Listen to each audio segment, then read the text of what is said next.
श्री सुदामा जी और श्री भगवान कृष्ण का पावन कथा आप लोग प्रेम से सुने और चैनल को सब्सक्राइब करें ताकि प्रतिदिन आप लोगों को भगवान के भक्त का कथा सुनने को मिले। बड़े निष्काम शेर चुनाहुन धाम, ठिगाए निज भाम, प्रीति हरि सो जानी है। सुनी सोच पड़ियो हियो, रखो अरबरयो, मन गाढ़ो लेके कड़ियो, बोलियो हाजू सरसाई है। जावो एक बार वह बदन निहार आवो, जापे कुछ पावो, ल्यावो मोको सुखदाई है। कही भली बात सात लोक में कलंक हवै हैं, जानियत यही लिए किन्हीं मित्रताई है।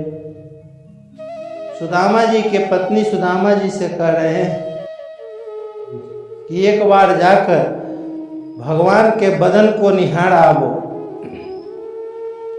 तो सुदामा जी कह रहे हैं कि सात लोक में कलंक होए हैं, जानियत यही लिए किन्हीं मित्रताई है। यानी ये कैसा मित्रता है, कलंक हमको लग जाएगा। फिर भी सुदामा जी अपने पत्नी के बात पर श्री कृष्ण भगवान के मित्र श्री सुदामा जी बड़े निष्काम भक्त थे। यहाँ तक कि घर में शेर भर आटा भी न रहता था। एक दिन उनकी धर्म पत्नी श्री सुशीला देवी समीप में आके कहने लगी कि सुना है कि श्री लक्ष्मीपति द्वारकाधीश श्री कृष्णचंद्र जी से और आपसे मित्रता है।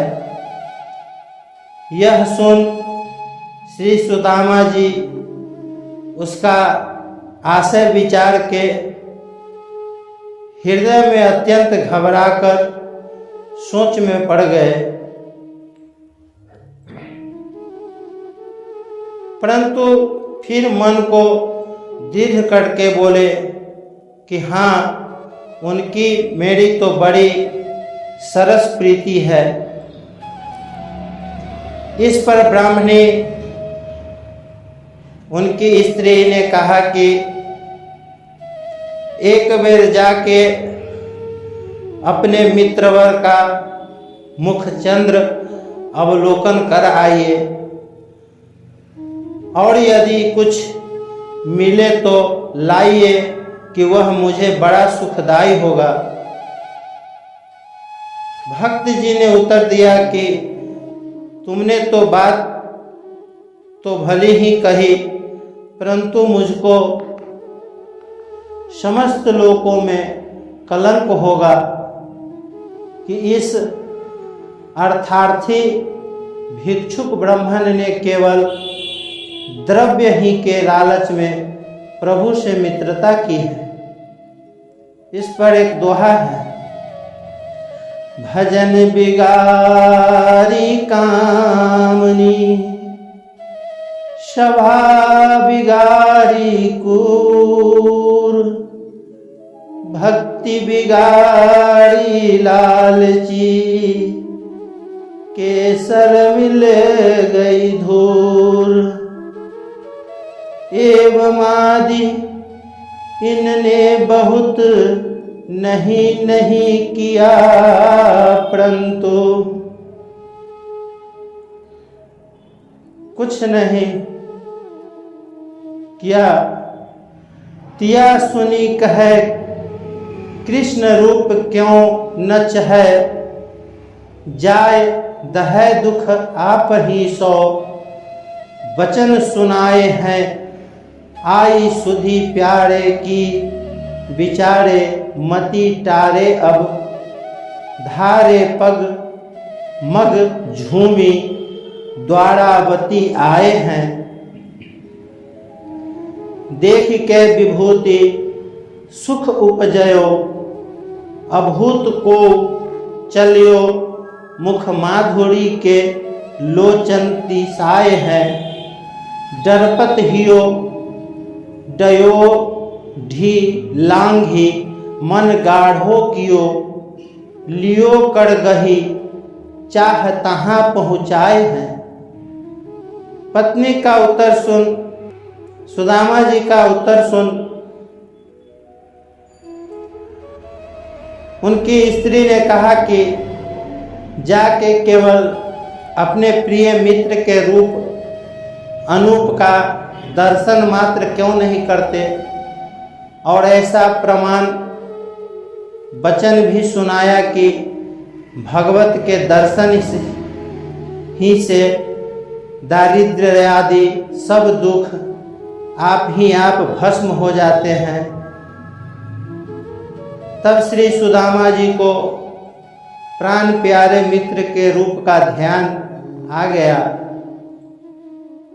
तब विचार करके लोभादिकों के उपहास की शंका को चित्त से हटा के श्री कृष्ण भगवान के दर्शन को सानुराग चले।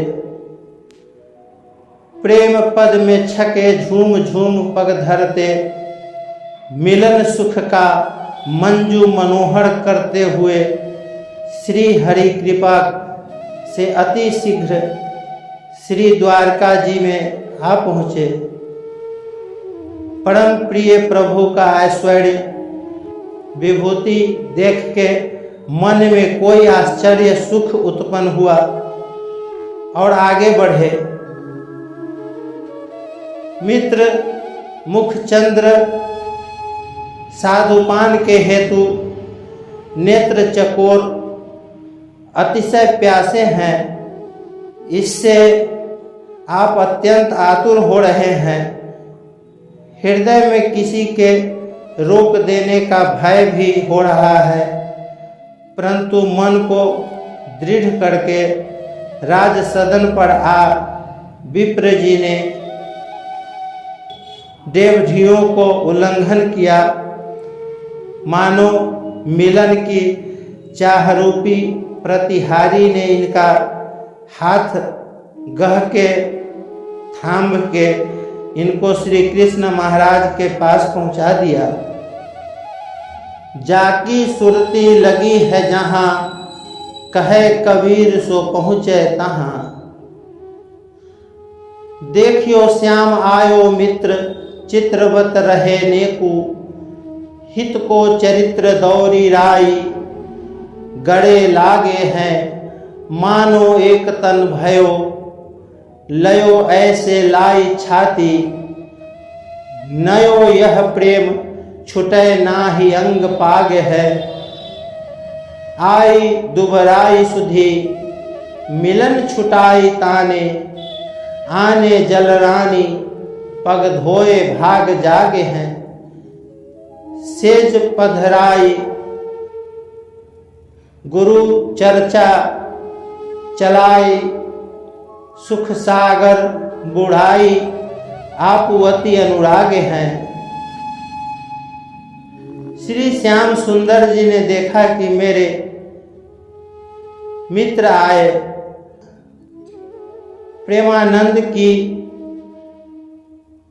विचित्रता से कुछ काल तो अपनापो भूल के चित्रवत जहाँ के तहाँ रह गए। फिर दौड़ के अति विह्वल हो के मित्र के चरित्र के पगे नेत्रों में आंसू भर सखा सुदामा जी को अपने कंठ में लपटा और इस प्रकार से अपने हृदय में लगा लिया कि मानो श्याम सुदामा एक ही मूर्ति हो गए एवं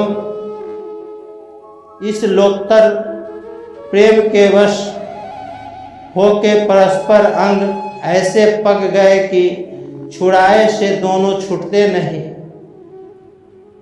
फिर श्याम सुंदर जी को यह सुधि आ गई कि मेरे मित्र अति दुर्बल हैं, सो कहीं इनको कलेश न हो।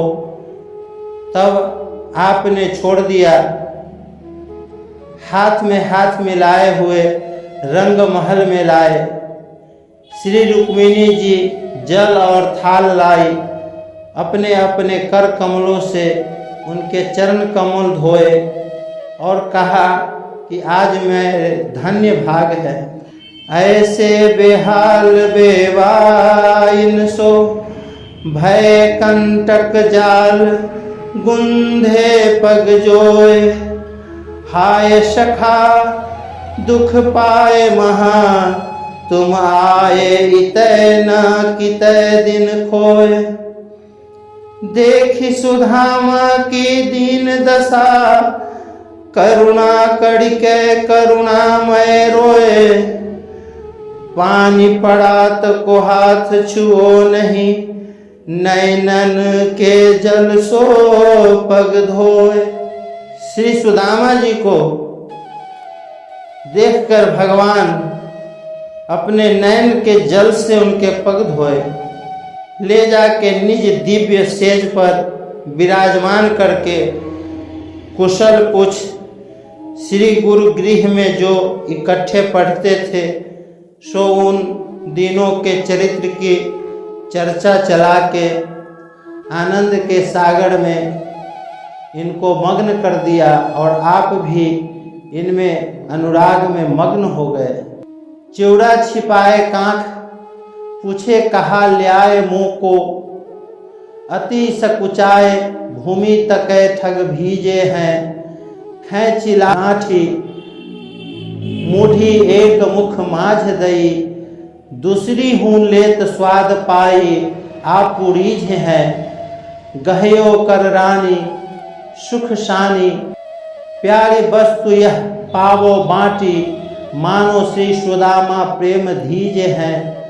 श्याम जू विचारी दीन संपत्ति अपार।